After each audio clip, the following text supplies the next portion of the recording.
Yay! I hear you. I hear you. I hear you. That's fabulous. I mean, yeah, we have to be really resilient in this country to deal with all this stuff. Oh my goodness. It's wonderful to see your face again. We haven't seen each other for a long time. This is Ah, crazy. yes. You look gorgeous in pink, though. Oh, thank you. You look gorgeous Mm. in your garden. I see we both in our gardens. This is one of the great Yeah, things of working yeah, from home, hey, is you just pop outside absolutely. in the Yeah. garden. So we're talking about all sorts of things this week, and I'd like to talk to Safiyyah about empowerment because it's been Women's Week. We missed Tuesday, but what the hell? Here we go. So before we chat, I just want to share a quick story with everyone about how I even met Safiyyah. And it's been quite a while. We met quite a while ago, and it was at a time that I was really going through a rough patch. It was not fun. I was not in a good place. And Safiyyah was instrumental in putting me onto a path that led to this amazing place that I'm at the moment. She started me off, gave me those first couple of steps, and I am so grateful for that, because without your guidance and help at that particular time, things would have been a whole lot different. And I cannot imagine that they would have been as awesome as where I'm at now. So thank you so much. Wow, man. Can you hear me, Marie? I just put in earbuds. Yes, I can hear you. Yeah, that's so awesome. I never thought of it that way. So Definitely. it's very heartwarming to hear that. But I think by and large, the steps you took were the steps you chose to take. The steps you took were the steps that you were willing to do and to take, and all the risks that were taken at the time were the risks that you took. So I know we're going to be speaking about empowerment, but in essence, what you said now, that's the that's what empowerment is all about. It's the I, willingness to endure the discomfort of taking a risk. And as much as the next person can come along and show you all the tools and all the resources and help you with all the mindset stuff, until you take that risk, until you say, yes, I am willing to sit with this discomfort, I'm willing to endure this discomfort, there's no empowerment. yeah. Empowerment is not an external thing, it's an entirely internal thing. Everything else is information. I couldn't agree with you more. And I guess one of the key factors in that as well is you have to be in a place where you have to be in a very particular place before you can actually step out, before you are ready to step out, before you're ready to say, I've had enough. I now need to do something else. And then somebody can take you by the hand and help you. Because doing things on your own is also really hard. There's two things that come to mind when you say that. The place that you've got to be in is the place of willingness. It's not a function of how much pressure you're under. It's not a function of how much you're having to endure. It's a function of, are you willing? Because there are people who are under a lot more pressure and a lot more stress than you were at that point in time, but they were not willing. And so that place is that willingness to bet on yourself, that willingness to give yourself that slight opportunity, that slight promise, and to say yes to the promise. And it's that tension between what am I leaving behind and this unknown that you are going towards. So, by the way, the place you came to is a place without electricity sometimes, but anyway. Exactly. But the metaphorical place you came to is grand. But and then the other thing is that you mentioned that is so important. That is why I love the work that you're doing, and I love the ways in which you are, reaching out and connecting. Is because when we talk about emotional intelligence and resilience and all these kinds of things, we often talk about it as if we can establish that kind of self-regulation by ourselves. But we're human beings. We co-regulate.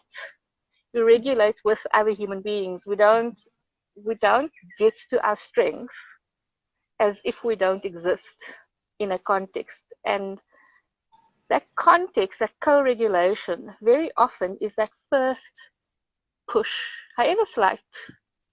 It's that slight leap of faith that says, if I fall, I'm going to get caught, however tenuous the net is.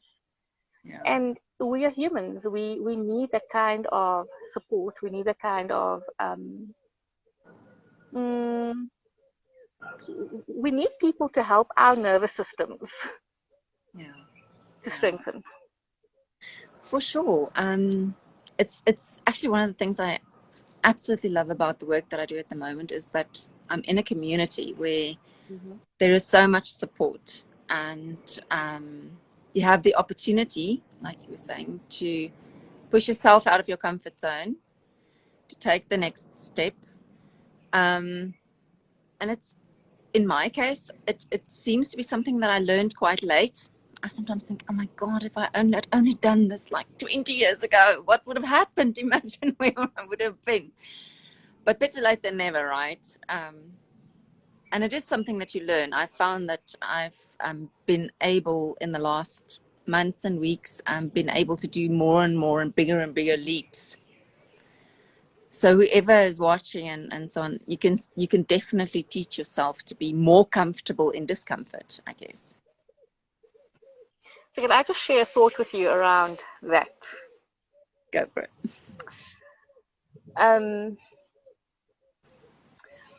One of the things we are told all the time is to get out of our comfort zones.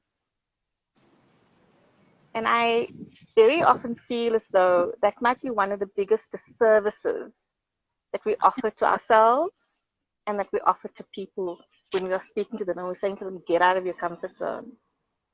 No human being that is feeling stuck, no human being that is feeling trapped, no human being that is feeling as though they're at the edge of their nervous systems or what their nervous systems can handle. No human being that's feeling fried in their brain is in their comfort zone. That is not a comfort zone. That's true. That is a survival zone. Yeah. We grow, we shrink in our survival zone. We become smaller, we hold back, we do what we can to just hold on to the status quo and survive by whatever means possible. We don't shrink and cower away when we're in our comfort zones. We grow and we thrive in our comfort zones. And the more we grow and the more we thrive in our comfort zones, the more we push our comfort zones further and further. And we make our comfort zone bigger and bigger and bigger. And we start to operate as if we're in our playground. And we can start doing things bravely and deliberately because we are in our comfort zone. When we are not in our comfort zone, we are stuck, we are hurting, we need help. That's when we need to co-regulate. We need help to get to our comfort zone. And this is very important. It might just be a play on words for some people, but it's very, very important, Marie, because the work of getting to your comfort zone is big work. It's internal work, it's external work. And the work of taking risk is a different kind of work, right? When you're in your comfort zone. I'm very, very clear about these things. So many people are sitting there thinking, I'm an idiot because I can't do what I need to do because everyone's telling me I must get out of my comfort zone. And so that feels like a second burden that you have to, a second trauma that you have to endure, like a second blow to your ego. But here you are, you're not in your comfort zone. You've never even found your comfort zone. Your comfort zone is a total ghetto. And everyone else has told you it's a ghetto, you can't go there, so you're not going towards it. So I feel very passionate about this. I feel as though we need to start changing the language and start speaking to people. What is familiar is very often very uncomfortable. Let's not distort it. Let's not distort with the comfort zone. People are seeking out a familiarity zone, what is known. And they must learn to find their way to comfort. They must learn to find their way to what it feels like to feel good in your own skin.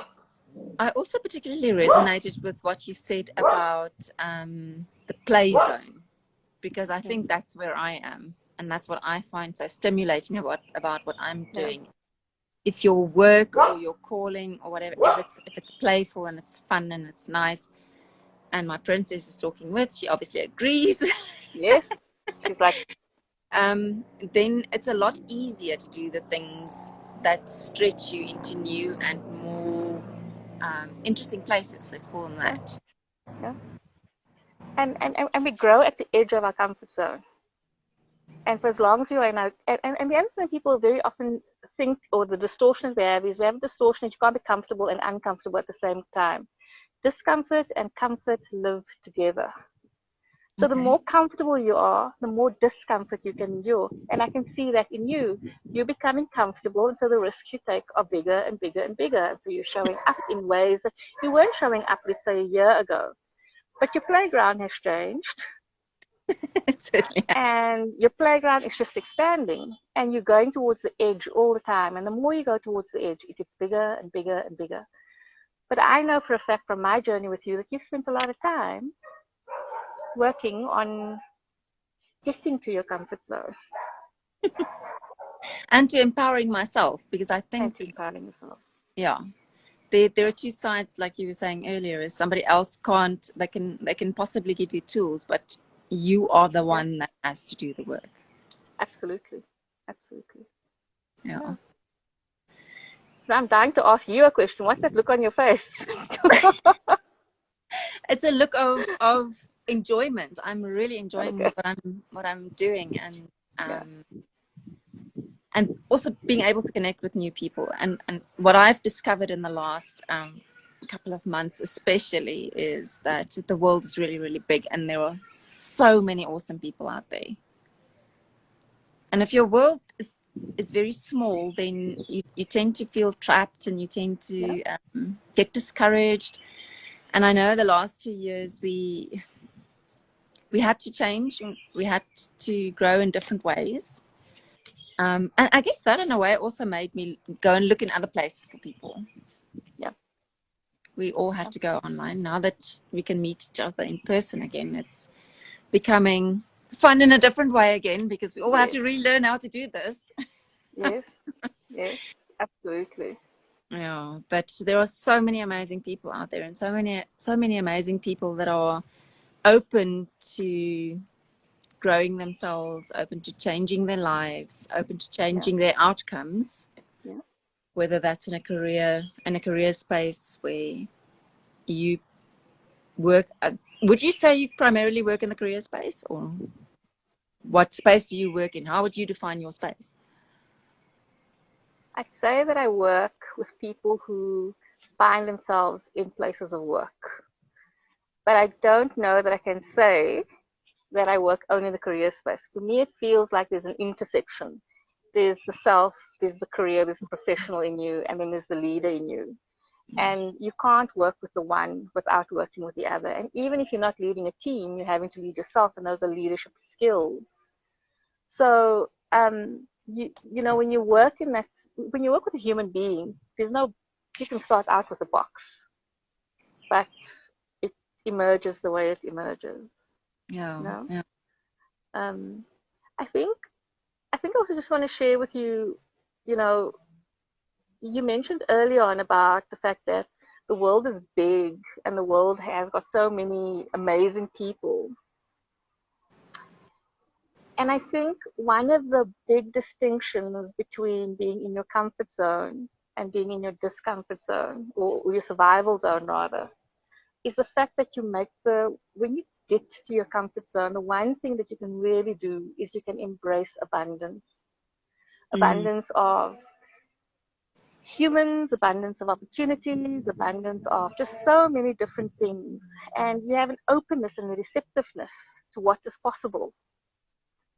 yeah. And, you know, we've been in Joburg here. It's been raining like crazy. We've got blue skies today. I'm so happy.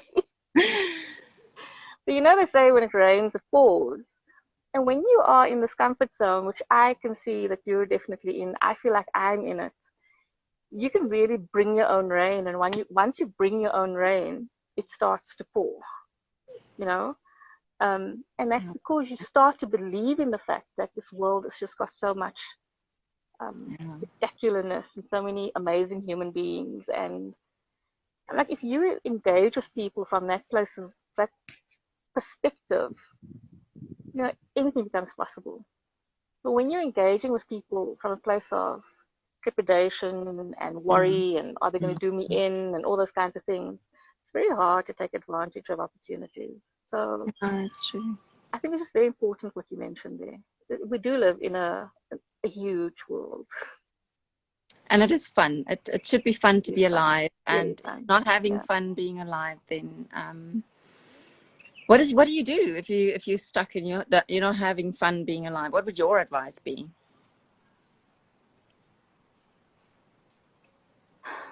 This is hard advice for most people, but the first thing that you have to do is you have to try your level best to make the journey from your head to your body. You've got to get physical. You've got to, and if you are experiencing like burnout and low-level depression and connecting with other human beings, it can feel incredibly overwhelming. People say I'm an introvert and all those kinds of things. But, you know, when we are holding ourselves hostage in our minds, we're not sitting with the medicine. The work you do is very much about the medicine of working with all the different parts of the body and activating all those kinds of things. And we can talk about our problems until we're blue in our face. Until it drops below our neck, nothing changes. Nothing changes. No, for sure. So something as simple as just going outside and looking at the sky can shift your mental state and that kind of thing. And obviously there's bigger work that you can do. But a big part of it is getting the gunk out of your head and you trying your best to get out of your head in the first place. Absolutely. A lot of the research that I do now is also around what are the things that we can do that are absolutely free. They're so easy to do. They're absolutely free. You just have to do them. And unless you actually do them, you're not going to be helped. So like you're saying, go outside. I now take my glasses off most of the time, not now, but take my glasses off when I go outside. The sun on our faces. We were meant to have sun on our faces. We were meant to walk barefoot on the ground. And those things make you feel absolutely amazing. And it's free. We're meant to move. We're not meant to sit still. Whether we're sitting at our desks or we're sitting at our TV, we're not meant to do that. We're meant to eat in community. That's right. Yeah. I mean, like, have you ever had a situation where you've got a mild headache and you start eating with friends, and half an hour later, headache is gone? Why? Because your body has done what it needs to do to release whatever it is in there. You know, breath. It's like a gift. But we deny ourselves this gift. Just breathing slowly, breathing deeply, breathing intentionally. You can do that for 30 seconds. You'll change so many things in your body. It's incredible. And it's free. It's great. Quick. It's great.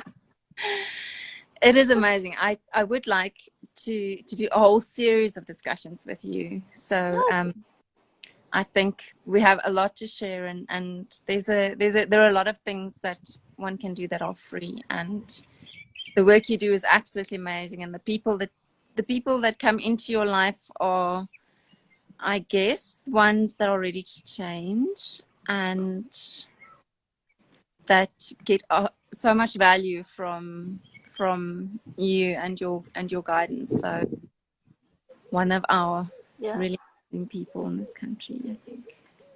I think that when somebody says to themselves, I'm going to do this now, they will go and get the resources, or the resources will come to them and the shifts will happen. But, you know, because I am doing what I'm doing, by the time I'm working with someone, I'm working with a brave person. That's like a given. The person I'm working with is a brave human being. And so every time I interact with someone, I'm very cognizant of the fact that I am in the presence of courage. We don't know yet what it looks like. No, well, thank you so much. No, thank you so much for allowing us to bring that, because I mean, we don't seek help if we don't feel that we don't need it. And even if we bring something to the party, there's still some sort of lack, and there's still something that needs to maybe just hold our hand while we take that first step. So yeah, there's this idea that, you know, we're going to go on a change journey, or we're going to change some aspect of our lives, and we're going to know how to do it. We'll know how to do it. We'll know how to do it. But we do need someone to keep us on the path for a while. And I guess that's part of the role that I play. I mean, like me and Sugar, I need to know that I have an accountability person, because otherwise I go berserk. I go nuts. I lose it. now that's a complete discussion on its own, that sugar discussion. Yeah. Oh goodness, Yeah. for sure. Yeah. No, accountability is extremely important, and it's something that And sometimes it's not even accountability, like what I mentioned to you earlier on about co-regulation. Our yeah, nervous systems feed off each other. It's part of our biological design. Like yeah, from the top of our heads down to the bottom of our feet, we sense other human beings, right?